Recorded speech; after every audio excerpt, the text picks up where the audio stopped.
Драги мои почитувани гледачи, добре дојдовте во најновото издание на нашиот и ваш подкаст Демократски импулс.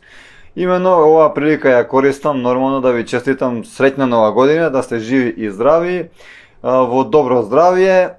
Нас ние ова прво издание оваа година на Демократски импулс, инаку во првата сезона ние вкупно 7. Така да, денеска ќе имаме повторно интересен гостин, како и секогаш. Денеска ни е гостин Јорго Огненовски, председател на Демократи. Добар ден, Јорго, и чувствувате се како дома во наше студио. Благодарам, како и секоја што се чувствувам. Сакам да му посакам на гледачите среќна нова година, им посакам многу здраве, среќа, љубов, благодет и успех во животот. Така е, вие сте наш верен соработник, се надам дека нашата комуникација, нашата соработка ќе продолжи во иднина. Се разбира, ќе продолжи за доброто на Македонија, за доброто на народа, на граѓаните. Така е. Кажете ми повеќе, да започнеме со сублимирање на тоа што се случи минатата година. Кажете ми како вие ја оценувате политичката ситуација, политичката состојба, што се случи на нашата политичка сцена? Во 2024 година имавме многу работи. Една од најважните работи беше што имавме парламентарни избори на кои победија дојдоа на власт да помане со нивните коалициони партнери Влен и Вреди. Влен, Вреди и Знам. Веќе помина скоро 7 месеци од кога стапија на власт. Би сакал да прокоментирам за состојбото од кога дојдоа на власт овие три политички субјекти. За жал, ситуацијата не се промени на подобро. Имаме многу работи, но јас би спомнал неколку од нив, за да не ги замарам гледачите. Тие самите знаат што се случува во последните 6-7 месеци. Една од најголемите катастрофи што се случи со доаѓање на власт нова гарнитура е кога победија на избори на 18 мај 2024 година, почна интензивно одма да ги партизираат државните институции. За жал. За време на изборите зборуваа обратно дека ќе се борат против партизација, поточно ние како демократи викаме криминални политички вработувања. И така тој термин треба да се задржи и заслужува, затоа што не е ова некој си непотизам, ова се полнат сите можни институции и се формираат нови тела, како што се комисии и што не, за да може да се ги вработат своите послушници, гласачи се разбира, јас ги викам малце омилено полтрони, нивни кои што работат за високи пари. Повеќето нив, кои што се вработени како директори, шефови и така натаму во тие комисии, имаат по 2-3 илјади евра месечно плата, додека народот нема леп да јади. Тоа е една катастрофа што ни се случува и секојаш со доаѓање на нова власт, на нова гарнитура го прават истото. Значи, нон-стоп се врши пополнување и станува нашата администрација побројна, на место да се намалува. Тоа е нешто што одма итно мора да се спречи, но за жал демократи не се на власт, не ја менеджира државата и во овој момент можеме ние да зборуваме и да ја дигнеме свеста помеѓу граѓаните, да знаат сега доаѓаат локални избори, октомври, каде што ќе се избираат градоначалници и советници, па граѓаните нека знаат кој се ДПМН, кој се СДС, кој е ДУИ и така натаму овие сите нивни коалициони партнери, дека добро не му мислат на Македонија. Друга работа е што ова влада направи договор со Унгарија на 1 милиарда евра, од кои 500 милиони веќе се префрлени, 250 милиони ќе одат за општините, се даваат овие пари на неспособни градоначалници и советници, општини кои што кубурат и поточно повеќето од овие градоначалници и советници погрешно, лошо, неквалитетно ги водат овие општина, некои од нив и ги плачкаат општините, како што имаме случаеви, значи денес гледаме што ни се случува, а другите 250 милиони евра ќе се даваат на бизниси, на се разбира, тоа се бизниси блиски до власта, и замислите, кредито е земен со 3,50 интерес, а овие пари, 250 милиони, ќе им се дават на бизнисите за 1,95 интерес. ВМРО вели дека тој интерес бил најнизок што може да постои. Дали се согласувате вие со ова? Не е точно дека е најнизок, може да земате и понизок, но тоа не е битно. Битно е што ние граѓаните, разликата помеѓу 1,95 до 3,50 ние треба тоа да го плаќаме. А зошто да го плаќаме кога може, наместо да се дава 250 милиони евра на општините, на тие неспособни градоначалници и советници, требаше, и се разбира, тука е на многу важен фактор да спомнаме, ова е на некој начин се врши пред овие локални избори, обризгување на пари во општините, каде што нивните блиски бизниси ќе ги добиваат тендерите, и ние знаеме како функционираат сите досегашни влади, се плачка на големо преку тендери, ќе си ги финансираат своите избори и така натаму. Ова јас како демократ, како председател на демократи, го викам подкуп на граѓаните, на гласачите за локалните избори. Друга многу важна работа е овие 500 милиони што се земени, и сега ќе земиме уште 500 милиони евра, кои тие 500 милиони евра ќе одат да се плаќаат кредитите, врските од претходната влада, а и се разбира не е само од претходната влада кој што владееше Дуи СДС 7 години, тоа е исто и ДПМН не владееше со Дуи пред 7 години, така да сите не задолжуваат и веќе 33 години постоеме како независна држава, ние постојано тониме во долгови.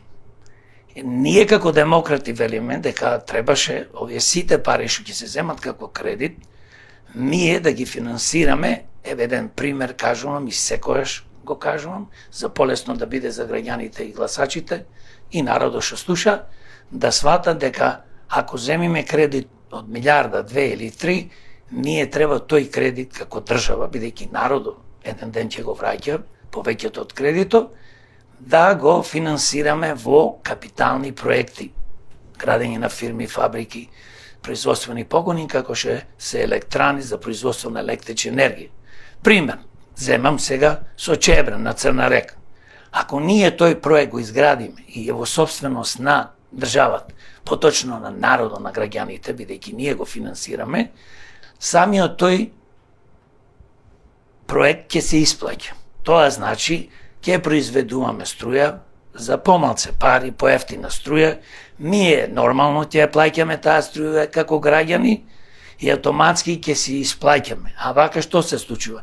Ние на некој бизниси му даваме кредити поволни со неверојатно 1,95 интерес, и исто така 250 милиони ќе ги фрлиме во подкуп на гласачи и во општини каде што ќе се градат тротоарчина, патчина, канализација и по некоја градинка. Значи, ние секогаш, за жал, имаме влади во последните 33 години кои што и да не крадат, а крадат, и да не крадат, се неспособни да ја водат ова држава, и како што кажав, најважно, креираат преку овие тендери нивни тежок криминал. Затоа јас викам политичкиот криминал, а политички криминал доаѓа од властите, значи од функционерите. И тој политички криминал стимулира, поттикнува и поддржува стопански криминал, мито и корупција. Зборуваме да се уништи корупцијата. Како ќе ја уништиш корупцијата кога властите повеќето од функционерите се криминалци? Гледате што ни се случува со приказната со Соединетите американски држави, со црната листа. Не имаме веќе 2-3 повеќе години луѓе на црната листа. Ние на влада нема преземено мерки да кажи да, Америка ни дава податоци, ние да продолжиме со тие податоци и да земиме кривично, да отвориме предмети за овие сите што се на црната листа.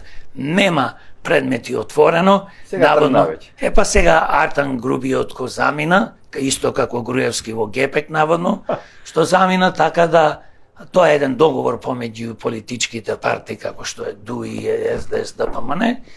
Си го пуштија Артанче да си замини како што го пуштија и Груевски пред 5 години. Трагедија невидена и друга работа е покрај тоа што не вложуваат во капитални проекти и овие што ги зедоа кредитите и порано и сега, за да ние почиме стварно да градиме производствени погони, фабрики и така натаму, за да можеме да ги вработуваме нашите граѓани, поготово младите, да заработуваат добри плати, стандардот да ни се дигни. Ние со некои си измислени кредити кои што ги земаме за некапитални проекти, за да можат пола од нив најверојатно да ги пикнат од джеп владеачките партии.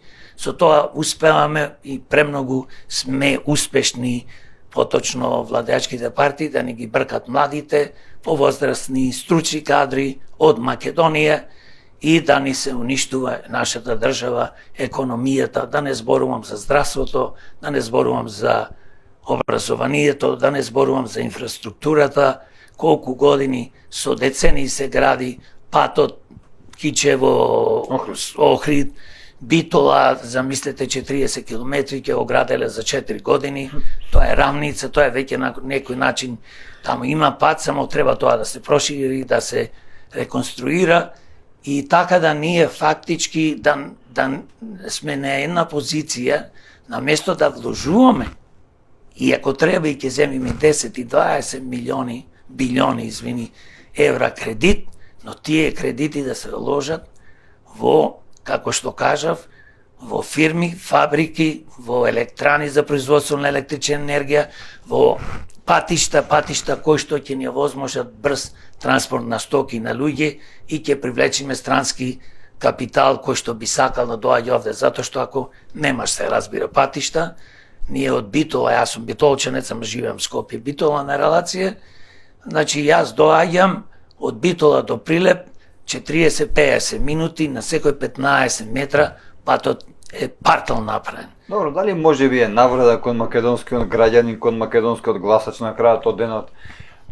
еден автопат од 40 км да се прави 4 години?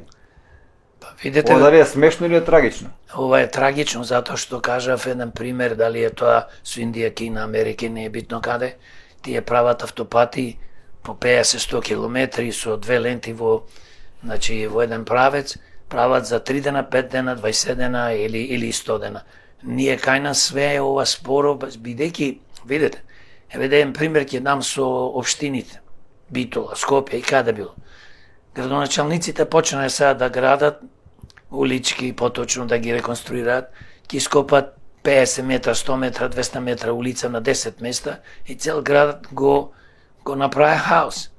Затоа што не знаат да менаџираат ни со општините, па ни со државата. Но да се вратам на суштината на нештото, во овие 7 месеци имаме катастрофално здравство кое што постојано пропаѓа. Имаме човек кој што беше во времето на ДУИ и СДС министр за здравство. Сега тој истиот пак стана министр на здравство, што беше многу неуспешен, па го наградуваат партнерите, бидејќи кога влегуваш во коалиција, таму не се разговара дај да направиме врвна економија, да се бориме против криминалот, корупцијата, да имаме врвно здравство, образование. Што се разговара на тие маси, кажете? Таму се разговара кој што ќе добие, колку директорски места, колку министерски места, значи колку фирми ќе контролираат одредени коалициони партнери.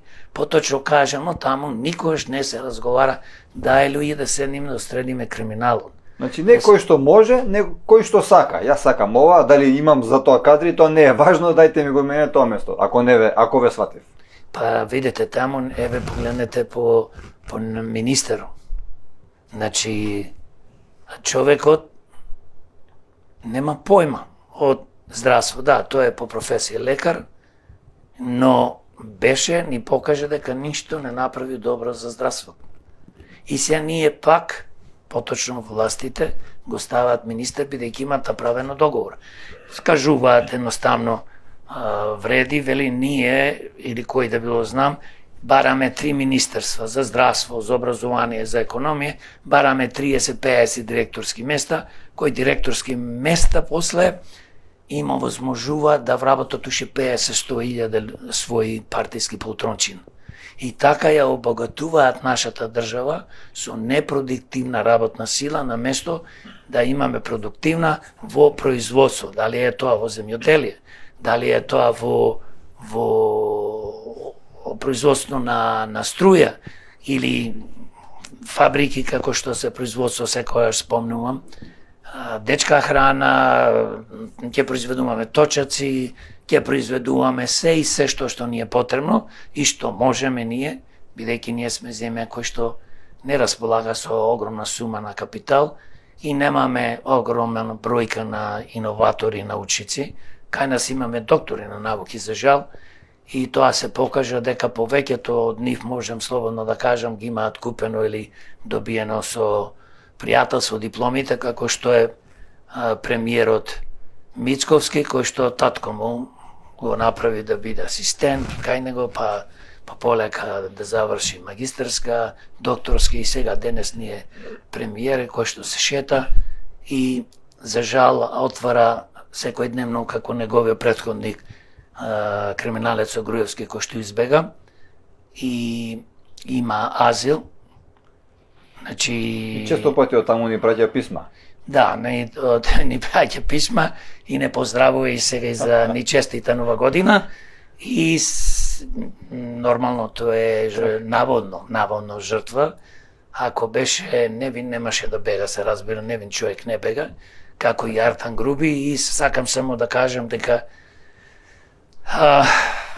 го следи Мицковски во фрлање на лопати, отварање на спортски сали, отварање на трговски центри, а на Македонија порака да му пуштам на премиера Мицковски дека мој пријателе, треба да отвараш фабрики, каде што ќе вработуваш нови луѓе, кои што млади и повозрасти стручни кадри, каде што ќе имаат високи плати и нема да чека стално некој во од нашите индустријски зони да дојде од странство и да гради фабрики и да чекаме дека еве толку имаме однадвор инвестиции.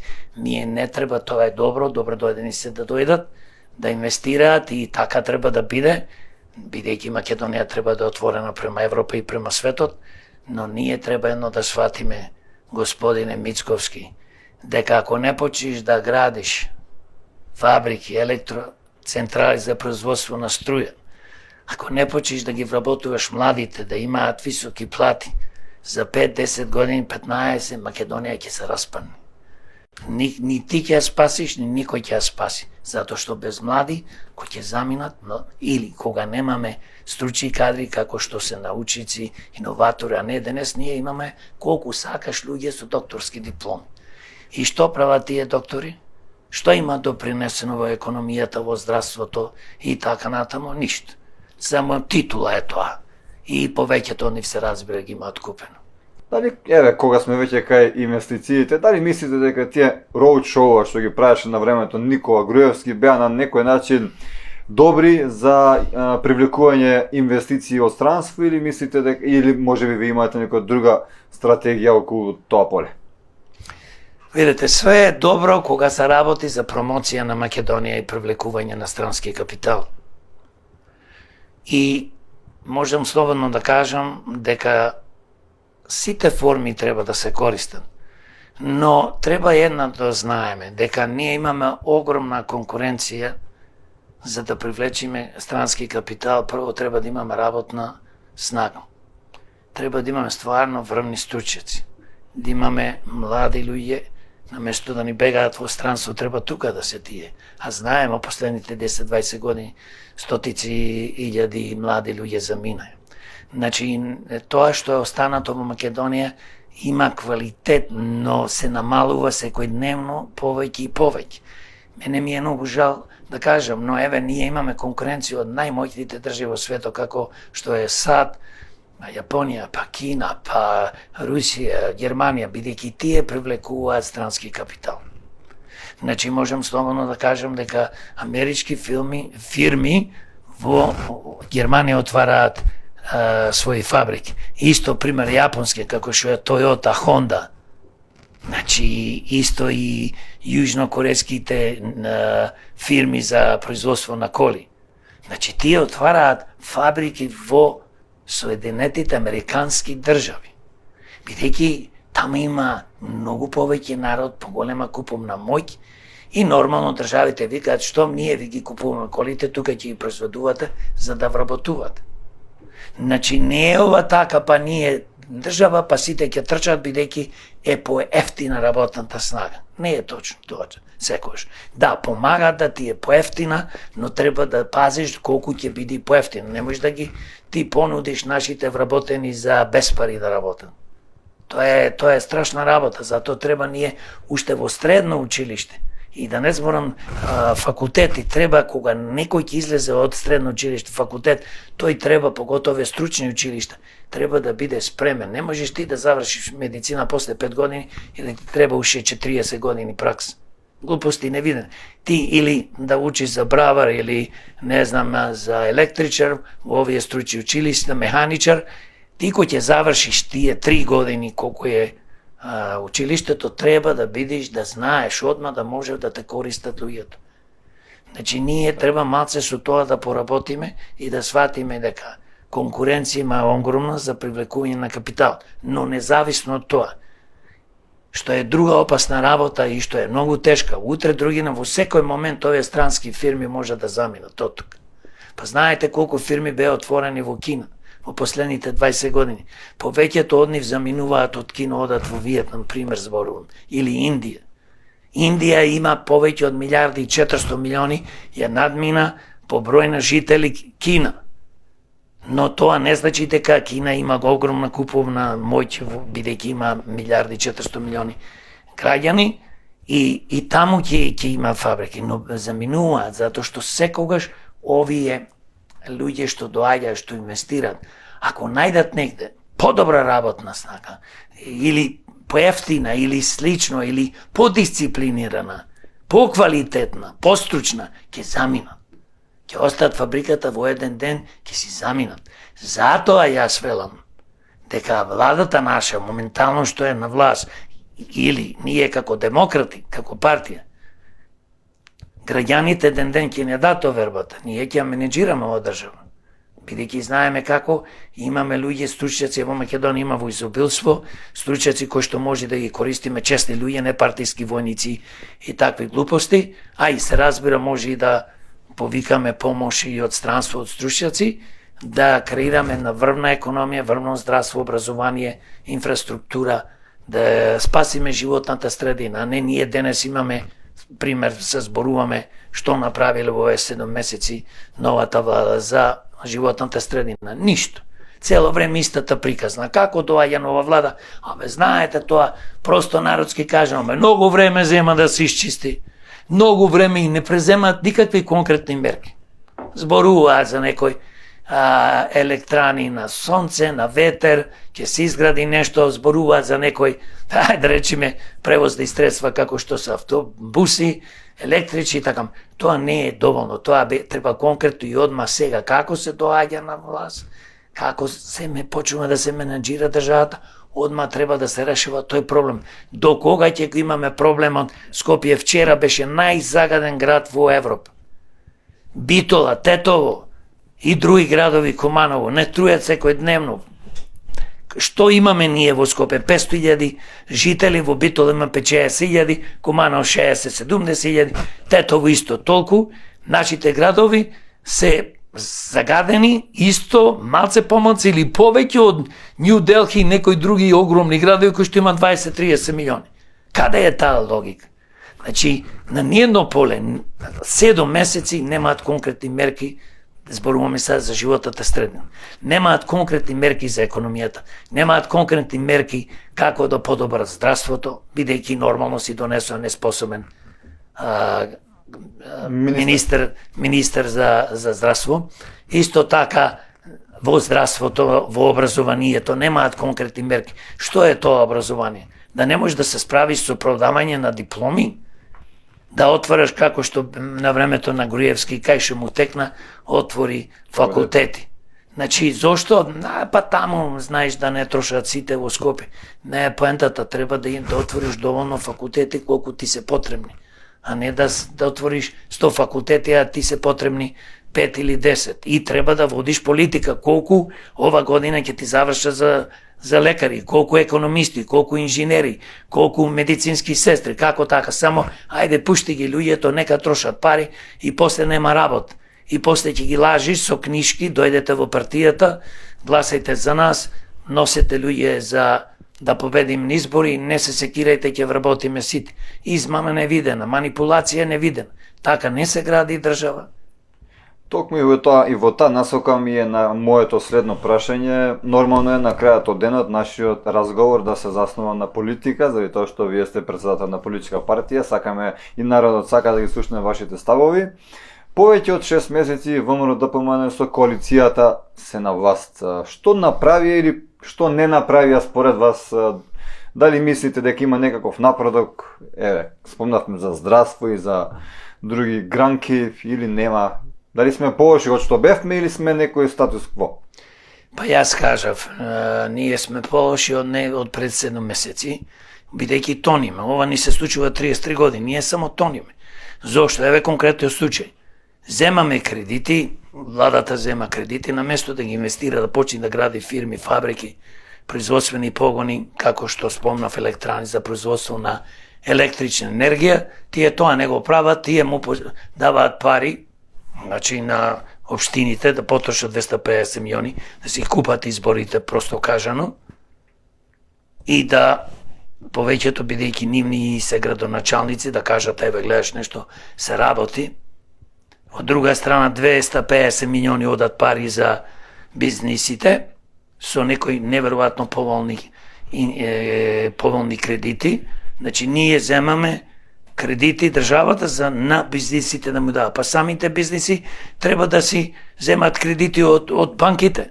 Што има ние државата да му дава кредити? Ова го нема нигде на светот, луѓе. Друга работа, зборуваме за каде се трошат тие пари. Па се трошат, како што кажа, во погрешно, но што е многу побитно. Значи, ние немаме напредок во економијата, немаме во образование, немаме во здравството, немаме напредок во чистење на животната средина. Кога кажа Скопје, Битола и другите градови се едни од најзагадените градови во Европа и во светот. И цела таа приказна и се врти цело време. Ова што го правате, фактички, кој што кажав на почетокот, да си вработат своји полтрони гласачи, да ги окупираат, партизираат установите и ние денес имаме можда и 200.000 вработено во јавната администрација, а народ остана во Македонија 1.500.000 жители. На кога сме кај ѓубрето? Еве, спомнавте за животната средина. Ајде, сваќам нешто ама кај ѓубрето толку ли сме неспособни ѓубрето да си го фрлиме, да барем да го исчистиме ѓубрето од контейнерите? Па јас имаме на изрека. Погледни каква влада имаш, погледни какво на државно ниво, на централно ниво и погледни какви градоначалници, советници имаш на локално. Кога тие не може да се справат со ѓубрето, не може да се справат со дупките, да ги закрпат улиците, што е толку тешко? Тротоарите, не е тоа воопшто тешко. Тоа се прави многу едноставно. Тоа само треба човек да сака да работи, да се организира. Ако не знаеш како, прашај некој. Ако не мислиш дека нема случаи овде, прашај во странство како. Еден Истанбул има 20 милиони.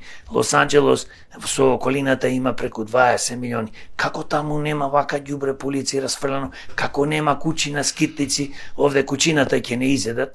Не можеме да се грижиме за ѓубрето, не можеме да се грижиме да ги одржуваме улиците, тротоарите, и ти зборуваш, тие ќе ти водат комплицирана економија, државата ќе извадат од оваа економска криза или ќе се борат против криминалот кој што постои во судството, јавното обвинителство, полицијата. Овие се неспособни луѓе. Висока политика.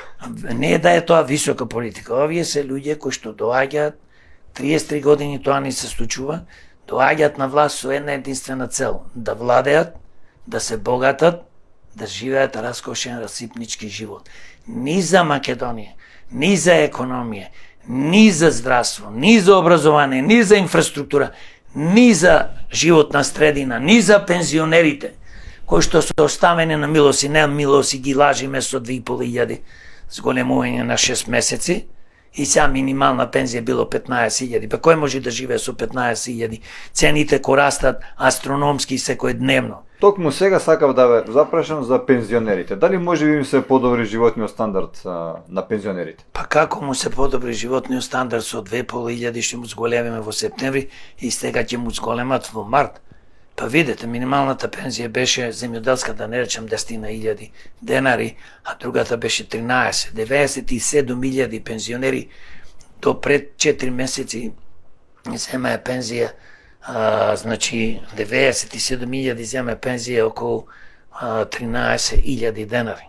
А 200.000 пензионери земаа пензија помало од 22.000, значи најголемата беше во тие 200.000, 22.000. Сега со 2.500 зголемување му се зголемила минимална. Но, поентата е што цените на прехранбените производи одат нагоре. Значи, зборуваат за некоја кошничка, велигнеска, па сега новогодишна. Порака да пуштам до владата и до премиерот Мицковски. Кого лажите? Кого лажите? Сами се лажите ви. Вие сте неспособни да водите државата во правец. Вие ги молите, пазете, ги молите трговците да ги намалат цените. Тоа е исто што кажуваме ние демократи, како во лисица да ја ставиш во кокошарник и да се надеваш дека нема да ги зеде и да ги уништи кокошките. Толку е слично, значи, според вас. Па, видите, па и тоа ни се случи. Тие ко објавија ќе имаме новогодишна кошничка од 15 декември до 15 јануари 2025 година, тие пред тоа месец-два се изголемија цените, пример 30-40%, па после сега наводно ги намалија 10%. Значи ние како да вртиш, сме оштетени, но тоа не е најбитно. Најбитно е што ние, ако немаме минимална пензија, пример велам, 30.000 денара на ова скапотија, па не се работи само за храната. Па пензионерите се луѓе кои што почесто се разболуваат. Па просек еден пензионер зема по 5 по 10 апчина на дено. Па да зборувам за таа и да го повикам министерот за здравство, како не му е срам да не ги стави најскапите лекови на приоритетна листа.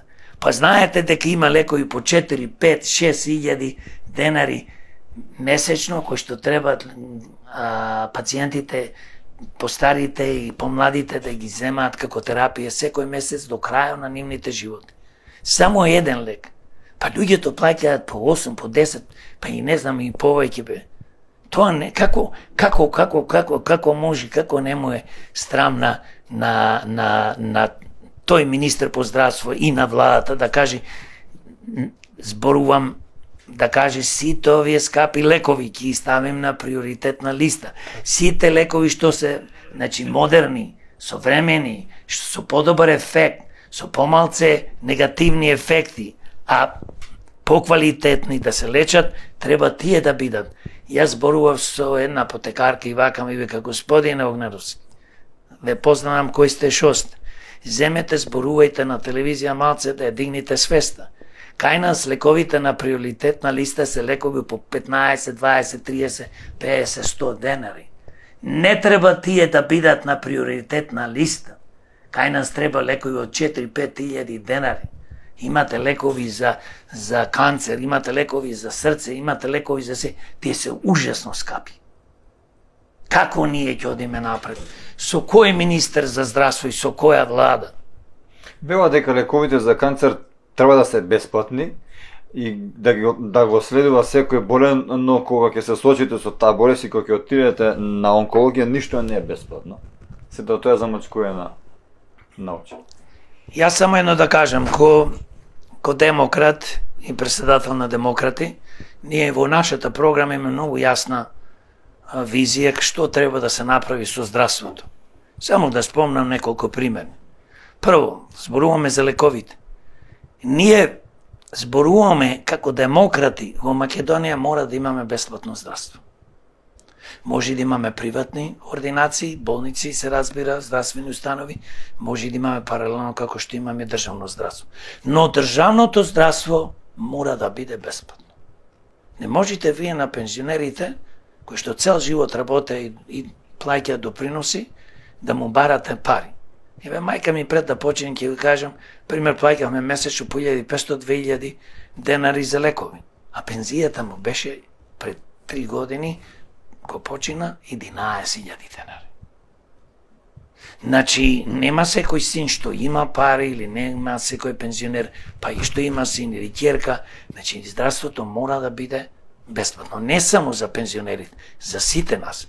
Ако треба ќе одделуваме од доприносот повеќе и се разбира тука може да се помогне кога најбогатите луѓе во Македонија ќе плаќаат повеќе данок. Ние во Македонија имаме рамен данок.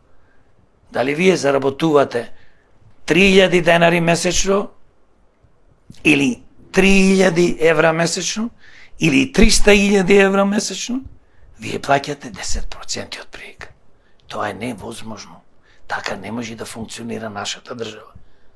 И Европа сега вели, данокот не смее да биде за корпорациите помалку од 15%. Бидејќи ние сакаме да влеземе во Европа, ние како демократи сме проевропска и вели Европа се. Значи мора да се прилагодуваме према европските закони. Но бидејќи сме ние многу сиромашна држава, ние овие што заработуваат мала група на луѓе се тие огромна сума на пари годишно, нет профит, значи тие треба да си ги оданочиме, се разбира многу повеќе, не да биде 15, значи има скалила како тоа се прави и во зависност како заработуваш, што повеќе заработуваш, повеќе од те оданочуваат. Пример во Америка, најбогатите плаќаат 39,7% данок. Во Шведска, Норвешка, Финска плаќаат и по 60% данок. Бидејќи вие ако заработувате во Македонија 10 милиони евра и ако платите 40% данок, тоа се 4 милиони. Што е проблемот да ви останат 6 милиони? Не ви е ли доволно? А ние што заработуваме по 1000-2000 евра, ќе плаќаме 10 пример. Тоа е во ред. Значи, оттаму пари ќе може и да прибираме и се разбира да го спречиме иселувањето на младите, пак се враќаме на економијата,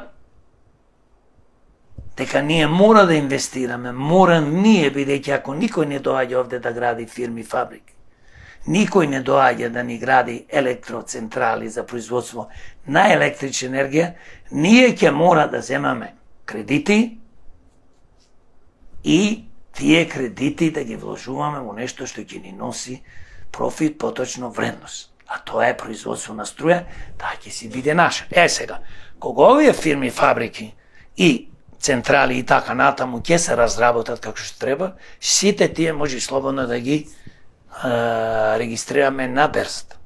Ама под каков услов? Ќе ги регистрираме на берзата успешните и секој граѓанин во Македонија ќе си добие проценти, поточно акции. Не како што беше направена приватизацијата. Сега да се вратам на малце на приватизацијата. Ние повикуваме веќе 6 години да се направи ревизија на стекнатото богатство на политичарите, функционерите од 1991 година. Независно дали починале или не, тоа богатство отишло кај нивните деца, внуци и така натаму. Дали е возможно тоа? Возможно е ако демократи дојдат да ја менаџират државата. И ако овај народ нас ни даде поддршка. Сигурно е возможно, ако имаме доволно пратеници. Ако и истите тие некои други партии што не гледам дека има, но во иднина, ако се креират заеднички да направиме, за да имаме доволно пратеници и да промениме и устав и да промениме и закони све е возможно. Зошто? Затоа што украденото богатство од државата, од народот, приватизација на фирмите направена на еден најголем, најлош криминален начин, тоа го правеше Бранко со неговите криминалци, СДС, па се разбира продолжи и ДПМН со Љупчо Ѓоргиевски. Значи, тие се луѓе кои што направија такво зло за Македонија. Тоа се вика во закону, значи злосторство према својата држава која е направен и народ, тогаш можеш да го вратиш и законот. Бидејќи све, ако одлучат 80 пратеници во собрание да се направи ревизија и од 1991 секој што украл да се одземи тоа богатство, да се конфискува од дедо предодо, не само тоа што го зел. Значи, не е битно дали некој сега денес е многу богат и има фирми, фабрики или не знам што, живе во Америка. Кај да е, мене смешно ми е, азил имал Никола Груевски, Артан Груби ќе бара азил и не знам кој, не знам, прелуѓе, не азил, не ништо, би ќе ги вратиме. Господин Јорго, еден наш поранешен премиер велеше дека ќе ги врати украдените пари со бројчаник на портата. Ако не се лажам, по тоа не се случи ништо до ден денешен. До душа поблизок беше до хуморот него, до политиката. Што мислите вие околу тоа? Постои ли некоја таква шанса да се вратат парите и народот секојдневно да гледа колку пари се враќаат на постот? Тој господин, видите, има повеќе во наводници господини кои што доаѓаат на власт со лаги и измами. Во крвта нив му врие како да го излажат народо за да гласаат за нив. Тоа ни се случува 33 години. Нашиот измачен народ тоа го знае, гласачите го знаат. Само треба да се освестиме, се разбере, да кажеме доста е веќе и не гласаме повеќе за овие политички и криминални структури како што СДС, ДПМН, ДУИ и нивните полтронски привезоци, се разбира заеднички со нивните криминални злосторнички банди.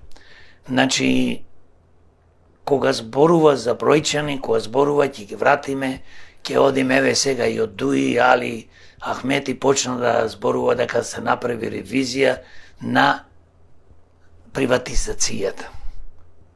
Тој тоа го кажува, тоа е све окей, ама не го мисли. Знаете зошто? Затоа што нови луѓе не може повеќе да му се верува. Тие 20-30 години имаат политички партии, некои како Али Ахмети 20 и нешто години на власт и ја контролира тотално цела Македонија, бидејќи нашите политички структури, македонските, поготово политички партии како СДС, ДПМН, бидејќи се криминални партии и нивните лидери, поточно премиери, бидејќи ние секојаш имаме до сега председатели премиери од македонска страна, тие се неспособни. Кога дозволи Али Ахмети да ги контролира и да биде главен во Македонија, можете да замислите и никош да не му верувате новие луѓе или новие партии. Една работа само можам да кажам како човек, како председател на демократи. Ние како политичка партија се формираме пред 6 години со една единствена цел, да ги промениме работите и тоа што го кажуваме да го исполниме. Зошто? Затоа што ние никош не сме биле порано политичари, повеќето сме некои си бизнисмени или обични граѓани кои што си сакаме државата, сме честни, не сме направиле криминали, не сме краделе, не сме биле во политика да како што претходните со децени или години да уништуваат и ние веруваме дека тоа може да се случи и да се врати. И како ќе се врати?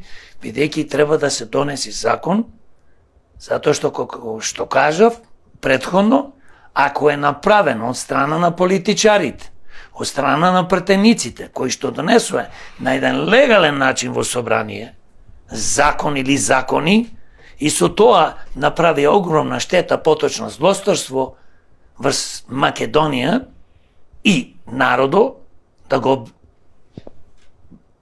оплачкаат, поточно кажано, ограбат, за да ги земат богатствата, за да може да ги контролират институциите како тоа што го прават, тогаш тоа е злосторство и може да падне да се врати закон од 91 да се испита цела приватизација, секој што има стекнато на еден нелегален начин и она што СДС, Бранко и другите го донесоа во собрание, да се направи плачка на народот за одредена мала група да се збогатат и да станат, денес ги викаме тие олигарси, Така. значи супер богаташи кои што преку измами и плачка го стекнаја целото богатство.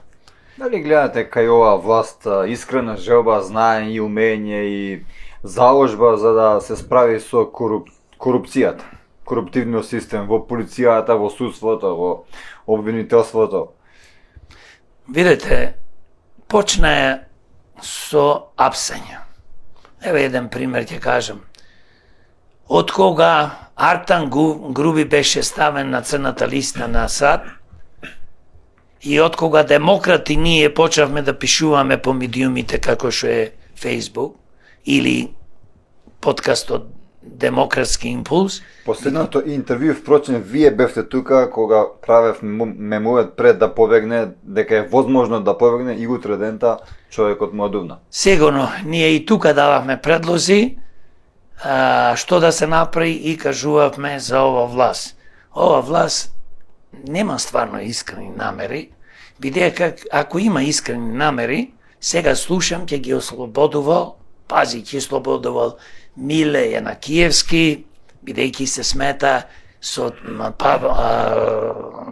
Трајанов што беше председатело на собрание и не уште еден човек ќе ги ослободувале, пази, ќе ги ослободувале. Може Чавков се мисли?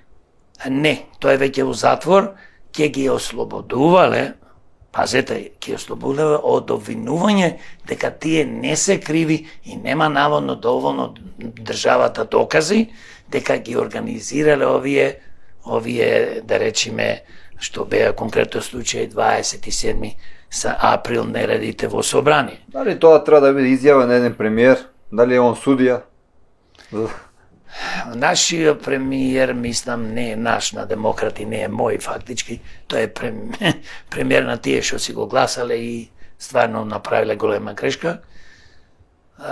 Премиерот Мицковски, тој зборува дека се бори против корупцијата, криминало и еве конкретниот случај ќе зборам за Васко Ковачевски од Битола, Рек Битола, дека 23 украле 6,5 милиони евро.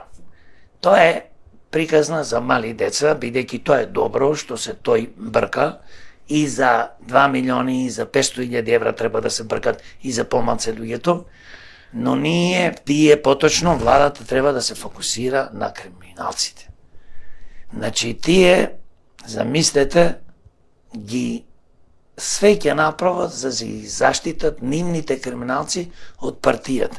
Ако тие стварно мислат да се борат против корупција, криминал, зошто тогаш не се борат и против нивните луѓе од партијата?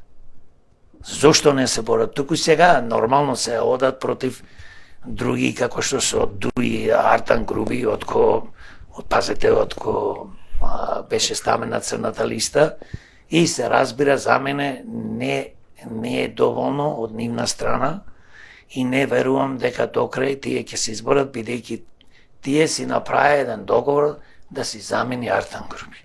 Како што си замина Груевски и договорот беше помеѓу СДС и Дуи. Во Ѓепек наводно. Едниот во Ѓепек, другиот пешки, трчал. Другиот пешки, значи кога ти му дозволуваш на Артан Груби да ти замени, како може да ти замени, кога веќе ти воде некоја постапка и тоа исто беше со Груевски, значи имаш ти милиција, специјални единици кои што тебе ќе ти дозволат да се доближиш до границата. Значи тоа е затоа не верувам во овие нивни намери, покрај тоа што го убедуваат народот, премиер Мицковски и владата ова дека се бори наводно против корупција и криминал, но не се бори доволно. Зар требаше демократи да повикат пред 2-3 недели од кои излезе Артан и пред тоа повикувавме да се гонат да се испитат сите луѓе што се на црната листа, тука луѓе на црната листа се Камчев, мајка му, па Мијалков, па Стефче Јакимовски и кој уште некој не, зошто тие не се го тука си се шетат слободно, кои се градоначалници, кои се големи звезди по медиуми како што се овие национални телевизии, некои подкасти. Замислете, луѓе на црната листа, луѓе кои што се осумничени, имаат некои процеси во судовите, тие се звезди. Може би пак има некој процес што не го знаеме заради тоа што од лошото искуство дека им побегна Артан и се викаат пово да си мочиме, па на крај зашто ако ги гонат јавно може па да му одувнат и тие. Знаеш зошто се плашат и дали Артан, дали друг, доста знаате за нив и некогаш тие соработуваат во криминалот. И сега, дојде Америка, го става Артан Груби на листата, овие не може тоа да го скријат, викај ќе излегува јавно, па размислуваат добро ти замени, негде не е битно каде, Груевски ти замени, бидејќи тие, веруваме како што кажа, соработуваат заеднички во криминалот. Затоа демократи се борат и во нашата програма имаме многу јасна програма да се уништи политичкиот криминал како најмоćна форма на криминал кој што стимулира, потикнува, поддржува стопански криминал, мито и корупција, да се уништи корупцијата нормално и да се земи, што е најважно во оваа држава, да завладее правото. Вие ако денес одите по судовите и да сте прав, ќе ве најдат крив. Денес многу суди се подкупливи за пари. Ако имаш многу пари, во конкретен случај како Мијалков и други, и Камчев и тие имат многу пари. И конкретен случај ова што беше со Артан, дека и со судијата албански кои што работеа да не биде Мијалков процесиран и осуден. Значи, ние знаеме дека за ова да го направиш треба прво пред се да си честен. За да бидеш политичар, современ политичар, за да спасиш Македонија и овој народ и да креираш благотет од економија до се и се што во Македонија да излечиш од ова криза, треба да си пред се честен, паметен, треба да си интелигентен и да имаш професија, да си професионалец во тоа што го работиш.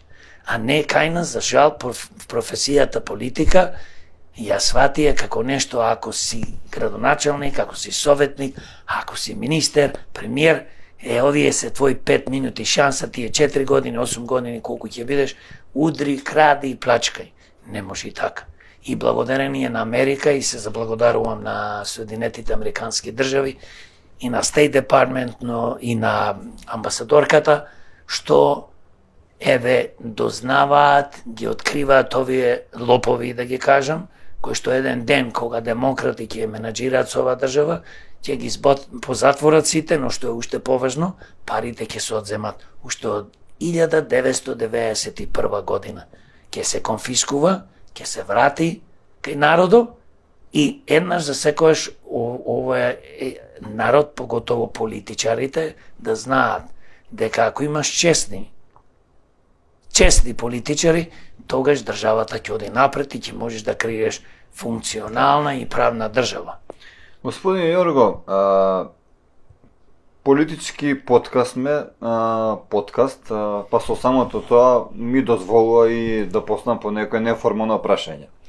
Би сакал да ве запрашам дали верувате во пророштво во политиката, заради тоа што, имаме политичар на македонската сцена што пред година дена изјави дека Артан Груби ќе биде процесиран, дека ја спомна Америка и он излезе на црната листа. Се работи за Петар Богоевски и он изјави пред една година дека кога ние ќе дојдеме на власт ќе бидеш процесиран. И еве го денеска побегна. Дали мислите дека ова е некој пророштво или дека можеби човекот има некакви информации? Видите, не се работи за пророштво. Некој за некого што ќе кажи, можда ќе погоди, можда мисли кога ние ќе дојдеме на власт, бидејќи се нивни противници, политички противници, тогаш ќе те затвориме. Ни Петар, ни никој не може да го затвори Артан Груби ако не излезеше Америка со црната листа. Бидејќи, за жал, Али Ахмети го креираше Артан Груби, а јас кажав на еден од подкастите дека Али Ахмети направи огромна грешка што човек како Артан Груби го форсираше да стане еден од најважните политичари и да ја води државата во пропаст. Ние сите, не само македонците, и албанците, и власите, и турците, и србите, и бошњаците, и ромите изгубивме, не само со Али Ахмети, не само со Груби изгубивме, и со Бранко Црвенковски, изгубивме со Никола Груевски, изгубивме со Зоран Заев, изгубивме со Ковачевски и сега губиме со Мицковски, за жал. Затоа што не можеме ние да дозволуваме и селективно да затвараме луѓе. Или да Америка не притисни да ни ваѓа црни листи и со тоа не страми, со тоа страми полицијата, јавното обвинителство. Ако Америка може да открие за овие луѓе што се на црната листа дека се корумпирани, дека се занимаат со криминал, зошто ние не можеме? Но ние не сакаме да откриеме, зборувам за досега 33 години, луѓе што се на власт. Бидејќи не можам точно да кажам о проценти, но повеќето политичари во Македонија се корумпирани и се криминализирани. И партиите како што се СДС, да помену ДУИ, не сакам да ги спомнувам многу, но мора да во контекст на нештото да спомнам, тие бидејќи владеа најповеќе, не само што се криминализирани, не само што и произведоа најповеќе криминалци, па да почнеме да редиме, ќе паднеш во несвест. Од министри, од премиери, од домагационери, нивни кои што се вработени, сите крадат, ја уништија државата. И затоа демократи вели дека единствено Македонија може да ја водат честни луѓе, професионалци со работно и животно искуство. Луѓе кои што се повозрасни, деца не може да водат. Се сеќавате на градинката на Груевски. Кога беше на власт пред 10-15 години, кога се слика, јас во Америка живеев тоа, гледам, вика, ми пуште еден македонец тука, вика, да видиш, вика, ова е нашата нова влада. Груевски и овие се министри. Па не можев да се издоначунам, како што беше министерот за сообраќај, кој што го бркаат сега и сакаат нормално сега да помене да го слободи и така натаму, тој е нивен човек. И ги гледам по 25 години, 24, 27, 30 години министри. Па луѓе, па кај се луѓето 45, 50, 60 години, 70 да ни бидат министри, што вика еден паметен човек од шведска политичар. Собрание не може да биде со луѓе кои што немаат бела коса. Со тоа сака да каже, треба да имаат децениско искуство. Сакам да ја запрашам за заменик директорот на Македонски патишта, што ни доаѓа од Демир Хисар, Сашо Дранго, кој овие денови се сликаше со убиена мечка, но он кажува дека таа мечка не ја убило, него отишол таму за да собере од патот, заради тоа што и се случило сообраќајна незгода, но ние дознаваме дека таа сообраќајка се случила ноември, а мечкава сегашна на директорот е од декември. Така да и плюс тоа мече, тоа било мече во сообраќајката, а ова мечка што е на сликата е мечка. Значи има некоја си разлика, не е баш така. Видите, денес и вчера баш работев на текст за да го пуштам за дотичниот господин. Јас го викам господин во наводници. Тој не е на господин, бидејќи ако убива мечки или животни кои што е забрането со законот да се убиваат и да се малтретираат и да се прогонуваат. 18.000 евра е казната, само да ви се надоврзам. 18.000 евра и 3 години затвор. Не само казната е по член некој 228, јас пат денес работам. На тој текст е од 1 до 5 години, но што е уште поважно, е нечовечки кога се кажува дека мечката е заштитена. Тоа е исто како кучината да ги тепаш по улица. Ти треба да водиш грижа за кучината, да ги вдомиш негде. Значи, ако си неспособен градоначалник или си неспособна влада, тогаш ќе оставиш кучината да трчат, па ќе касат луѓе, па ние ги тепаме. Така не може. Значи, човекот е убиец на мечка, најверојатно, тоа органите нека се запрашат. Ние, мојот текст е многу едноставен, бараме од МВР и од јавното обвинителство одма подхитно да поведе постапка, да испита случајот и кривично да поднеси за него, бидејќи тоа е исто дел од ДПМН и мислам дека во Демир Хисар, не сум сигурен точно за него дали е председател на огранок и така натаму, но независно е член и активист на ДПМН. Сега, баш ние тоа го спомнуваме и само можем да кажам дека ние да сме на позиција тоа да го правиме, до сега ќе испитавме, ќе дознаевме точно што беше вистината, а мислам према она што зборуваме дека е отепал мечката, бидејќи е горд со пушката, тоа е мечка кој што е огромна мечка и жалосно да гледаш и трофеј му е. Тоа треба да си нечовек да го направиш. Се слика со пушка, вериш дека тоа сообраќајна на незгода? Сигурно. И треба, како што реков, да си нечовек.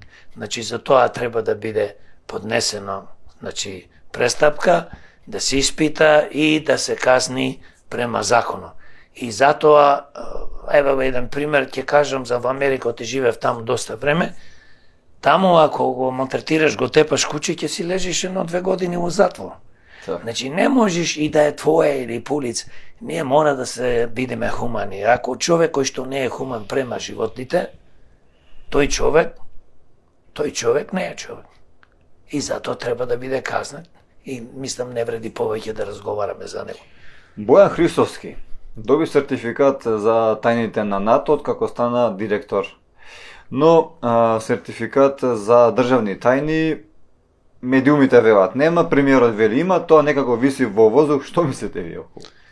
Видите, со самото тоа што веќе се зборува, се пишува по медиумите дека директорот на АНАБА и така натаму најмојната организација разузнавачка која штити Македонија од домашни и надворешни непријатели, со самото тоа што кажува е дека прво нема сертификат за познавање на англиски, тоа е криминал, се разбира, кога ти сакаш да водиш таква моќна агенција и замисли, земаш сертификат од Варна, од Бугарија, кај што таа ни школа постои, али еве се замислуваме дека сертификатот е илегален, тој требаше, мислам, владата да каже се извинуваме, грешка и да го тргне човекот таму, но упорно ова влада сака да го постави, бидејќи си има своји интереси и гледам, еве, зборувам за владата сега, составено од повеќе коалициони партнери, неверојатно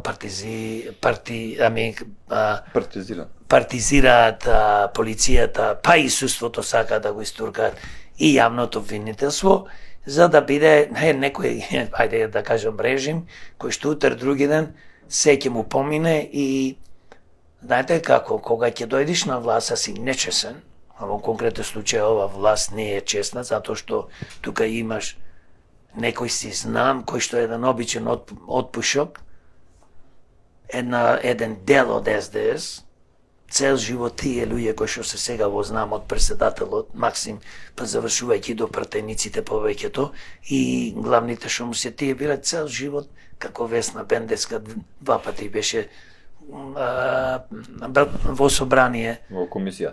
Не само тоа, беше 2 пати пратеник. Да. Ова му е трет пат. И сега се повлекоа таму, 20-30% членови и гласа за нив, добија тие 6 пратеници, но тоа што викам, тие со луѓе кои што цел живот правеа штета на Македонија. СДС, знаеме сите добро со нивните дела, а тука Максим председател Димитриевски вриштеше по медиумите, вриштеше по говори кога се менуваше името. Никогаш не рече ова е лошо да се направи. Сега изигрува најголем македонски патриот со ние како демократи имаме право да мислиме дека е така, со наместено интервју во Бугарија, го прават херои, немал тој да ги бриши шахтите, нема да дозволи ова, но само да се наметни, а народот брзо заборава за жал. И денес имаме човек кој што ја води Македонија и владата е составена, знаете од кого? СДС, ДПМН и ДУИ. Меджити од ДУИ, главен беше подпредседател, Начаер беше градначалник, Колеја Бесеја крадеја, пустошеја со сега е тој спасител на Македонија. Да не зборуваме за другите иредентисти, националисти како Касами, Беса, кој што е дел од коалицијата на Вреди. Значи, тука ми имаме од пушоци од СДС, кои што цело време правеа пустош, ништо добро не направија за Македонија. Тоа се знам. Одиме на Влен, тоа се фактички ДУИ, кои што се повлекоја со цепија и овие се како волци во само си променија јагнешка кожа или дресо што викаме со една единствена причина за да го изманипулираат народот. Еве сме ние нови партии, нови кои, вие сте стари луѓе. Само ново е името. Да, името е ново, а вие носите, имате големи злодела, бе, мои пријатели, направено за Македонија со факти. Не само промена на името, тие поддржуваа уништување на Македонија. Весна беше главна на Бранко. Весна беше главна до одредено време, додека не се случи овие некои работи, па почна да се договараат и да формираат партија. Господин Јорго, ова теза што спомнавте за наместеното интервју на Максим во Бугарија, сум ја слушнал и од други луѓе. Дали, на кој начин тоа иде? Дали имате некои информации? Дали можеби се плаќа тоа нешто или како иде тоа? Ево видите, по народот се зборува дека тоа било наместено за да го прикажат Максим Димитриевски голем патриот. Бидејќи таму тој е застапува брани македонштината, а до вчера го продаваш името и заедно со СДС како криминална партија учествува во 300 глупости. И тој беше едно од тие главни во СДС, па преку СДС стана градначалник, па вториот пат стана со помош на ДПМН, градоначалник. Таа е една валкана игра која што се игра позади. Сето тоа го знаеме. Како тоа се случува? На повеќе начини. Може, бидејќи има познаници во Бугарија тој, смислија дај да ми го дигните рейтинго, па да дојдам на тоа интервју во Софија, па да кажам нешто добро, да звучи тоа бу, јас ја бранам Македонија и македонштината, а до вчера го продавав името. Дали од тој интервју можеби Бугарија загуби на некој начин, или сето тоа било наменски? Не, Бугарија не губи, бидејќи Бугарија е нешто друго. Бугарија воопшто не губи, туку тогаш добие на популарност Максим. И мислам дека треба да видиме, ако веќе зборуваме за Максим, да размислиме кој е Максим, дај да видиме неговата биографија, што правил последните 20 години, кај бил, што бил, со кој работел, што поддржувал, зошто се залагал. Значи, човекот е еден тежок манипулатор, политички манипулатор, како и сите други. Само да се дојде на власт. Ни еднаш, ни тој, ни Мицковски, ни овие другите од Влен не каже дај да спречиме криминалните политички вработувања. Дај повеќе да не може да се вработуваат преку партии, да се партизира судството, да се партизира јавното обвинителство, државните институции. Па тие ги имаат окупирано. Па знаете, се работи сега наводно буџетот 6,5 милиарди евра. 6,5 милиардите со огромна пара, треба тука да се земи некој дина, треба да се вработат своите гласачи. Треба утре други ден да имаме гласачка машина. А за Македонија што пропаја, многу му е гајле. Значи ние годишно ќе вложуваме за тие партиски полтрони милиарда евра за плати, за придонеси, наместо тие милиарда евра да одат за изградба на фирми, фабрики и производствени погони, електроцентрали за производство на струја, наше тоа да биде, фактички, едноставно кажано, се тешки манипулатори и се занимаваат со 300 видови на криминал. Затоа демократи кои ќе дојдат во ситуација да менаџираат со ова држава, ќе докажат и покажат ова што го зборувам. Значи во народот се шири и тоа е секој има право да верува или да не верува во тоа. Но само едно знам, дека овие партии се опасни и се штетни за Македонија и за граѓаните. Утреден кога би имале некаква позиција, некаква можност за да се справите со криминалот и со корупцијата, кои се вашите чекори, што би направиле околу ова поле? Па видете, прво што е најважно почуваме од 91-а, да се види цела таа приватизација. Како почна, што почна, кој што, како зеде, на каков начин. Сите луѓе во Македонија што крадеа, треба да им се одземи украденото. И некои кривично да бидат прогонувани. Сите луѓе во Македонија што заработиле со честна, поштена работа, има и такви луѓе, има и такви бизнисмени, има и такви граѓани. Тие треба да се наградуваат, поддржуваат, стимулираат. Значи, како држава можеш да имаш политика секаква, значи да стимулираш на секаков можен начин. Да ги потикнуваш и кога, просто кажано, не е само доволно да кажеш браво, ти си успешен бизнисмен, имаш толку вработено. Значи, ќе водиш политика каде што тогаш за такви луѓе, за честни бизнисмени, за честни граѓани, тогаш ќе организираш, ќе направиш све да привлечиш и капитал и се, и за да се бориш и со банките, и со кој било, за да добиваат долгорочни ефтини кредити, а се разбира и некои од нив и грантови. И граѓани кои што имаат, например, зборуваме добри, одлични идеи, патенти, научници, иноватори, нив ќе ги стимулираш, ќе ги финансираш. И затоа ние како демократи во нашата програма имаме секоја година 100 милиони евра да се троши за наука и иновации, да се троши пари за вистински научници, не професори, не доктори на наука, по нив не знам колку купени со дипломи. Сите се денеска.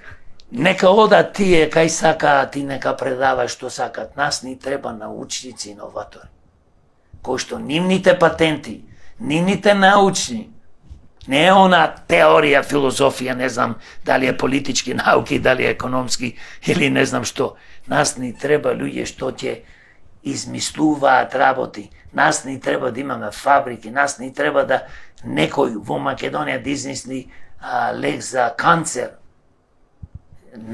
Имаме разни видови на канцер, се разбира. Нас ни треба некој што ќе измисли најдобра батерија на светот, што ќе може да биде мала, да акумулира огромна натре капацитет на струја, за да таа се полни брзо, за утре да се користи и за коли, и за авиони, и за телефони, и за се и се што. Нас не треба научни достигување и тоа може да постигнеш ако државата секоја година одделува по 100 милиони евра, сите најквалитетни научници и иноватори ги смести во таа наука, што викам за наука и иновации, ги плаќа дебело и му дозволува од секој патент што ќе измисли да добие одреден процент да го стимулира. И после како измислуваме патенти, така да отвараме фабрики или да ги продаваме на каде ја и треба во светот, за да добиваме назад ние проценти од тоа производство и од тој благодет што ќе биде, а не нас имаме професори, доктори науки, прашај ги што направиле, единствено тие што предаваат свака чест, секоја чест по факултетите и така натаму, но што, кажи ми ти, ние што корис имаме, во свето влеговме во Гинисова книга на рекорди, према бројот на жители имаме најповеќе доктори на науки.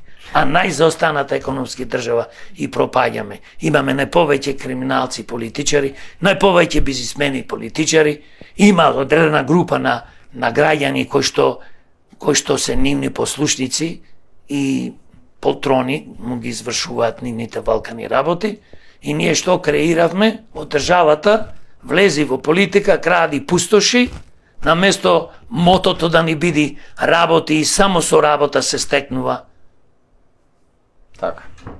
напредок. Спомнавте научник, не знам дали знаете, во Македонија пред некоја година се појави, ако мислам дека на вести, еден човек кој создал како да се вози автомобил на вода во Македонија тука, но потоа трагот му се губи, не знаеме што се случило со таа негова иновација. Кажете ми, од вашето последно гостување кај нас, дали некои работи се променија на подобро, можеби? Работи воопшто не се променети на подобро, бидејќи погрешни луѓе водат државата и како, за жал, јас не сакам тоа да го кажувам, но мора да кажам вистината, како времето поминува, ние како граѓани на оваа држава,